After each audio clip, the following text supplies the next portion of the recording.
Hello guys, আসসালামু আলাইকুম। কালকে আমাদের এখানে দাদু বাসার এখানে মাহফিল হচ্ছিল, মানে মাহফিলের যে খেলনা না বসে এগুলোকে আমরা বলি মেলা।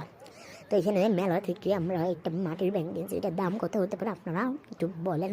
অনেক সুন্দর। আচ্ছা, আমি একটু পরে দামটা বলবো, আপনারা এতক্ষণ কমেন্টে বলে যান দাম। আর এখানে আরও ছিল, আমরা খেয়ে ফেলছি। বুট ছিল, তারপরে এগুলা, তারপর ছিল, বাদামি ছিল, নারকেলের ছিল, অনেক কিছু ছিল, খেয়ে ফেলছি। এই যে বুট দেখেন, আমি অনেক কিছু কিনছি আপনাদের কাছে। আর এটাতে এখনও টাকা ফেলাই না, আগেও কিনছি আমার সাথে, কিন্তু এখনও টাকা ফেলাইনি।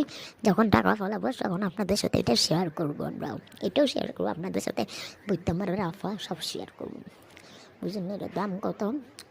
আচ্ছা বলতেছি, দাঁড়ান। মাত্র 30 টাকা। নিতে দিলে ইনবক্স করুন। মাত্র 30 টাকা গাইস, মাত্র 30 টাকা। এই দুষ্টামি করছি, পাবেন না। এটা আরেফও কিনছে 40 টাকা। Tata, bye bye.